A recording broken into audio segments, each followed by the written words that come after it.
let's go into wrong person. All right, so wrong person. This one I threw out here, and when I created this, the purpose of this is not for you to say it exactly like this. The purpose of this is to show you that you need to say this with a pattern interrupt, which is something that they're not expecting, and it's going to buy you a little bit more time on the phone. So I just made it through the introduction.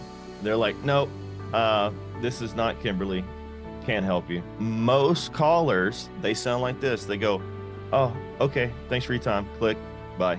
That's it. They're wasting a call, right? I just did my introduction. I'm like, hey, is this the right number for Kimberly? This is just Eric. They're like, nope, this isn't Kim. This is David. Well, I knew you didn't sound like a Kimberly. Hey, typically when I get this wrong person, they really don't even have any relation to the property I'm calling about and don't even own any property themselves. And naturally, you're probably tired of calls like this. Is that the case here, Kim?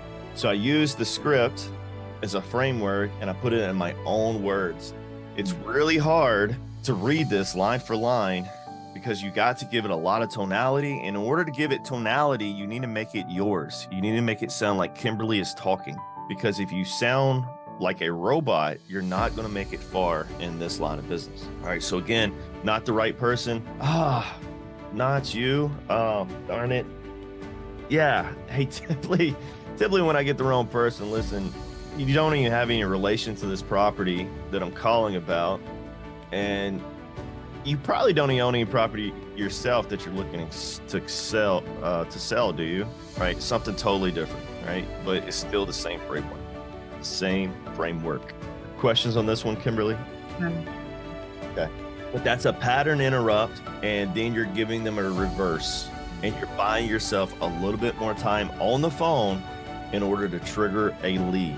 So this first part is a softening statement, right? It's a laugh. It's stress. You're showing yourself to that other person on the phone that you're stressed out, that you cannot reach this person. This is going to put them in an okay state again, right? So we went over like okay and not okay, right? But hey, now that that's over, right, that makes them okay because we already interrupted their day, right? That was the last lesson.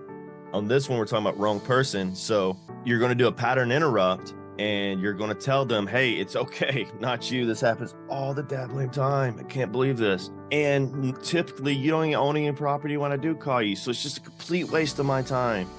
And you're probably tired of all these calls. Is that the case here too? Right? Yeah, we're making them okay. And a couple of different responses will come up. It'll be anything from them saying, yeah, sorry, I can't help you, to them saying, what property, right? And see, that's the trigger. That's what you're looking for. But if you don't say, hey, they don't even have any relation to the property I'm calling about, right? That's a hook. It's going to grab them. It's going to pull them into the conversation and make them want more. Now they're going to be like, what property are you calling about? Right? Because actually they lied to you whenever they said that not Kim. And now they're saying, what then you go back into it. Yeah, it's this property off of Main Street out in Winston-Salem. Notice I didn't say the whole address, right? Off of a road in a city. I can relate to you. I'm just like you. So on the dialer, all this information is going to be there. A little bit more curious, right? Now, what's the address? Yeah, it's 1470 South Main. Is that yours? I thought I didn't have the right number, right? Or don't even give them, hey, better yet, don't even give them the address. And when they go, what's the address? Oh, I'm sorry. I mean, you said you're not Kimberly, so I don't think you can help me with this. Now that's a pull away. So you can take this a lot of different ways to get a little bit more time on the phone with this person to figure out if they are the right person. Now, if they are the wrong person, you're going to mark them DNC wrong number. If you're able to flip it and able to pull them back in and you find out it is Kimberly, you're going to mark them as correct person. If you're not able to find out either way and you're really unsure, you mark them as human connected. And that's exactly what human connected means. It means we talk to a human being, but I'm unsure if it's the right person or even if they own a property.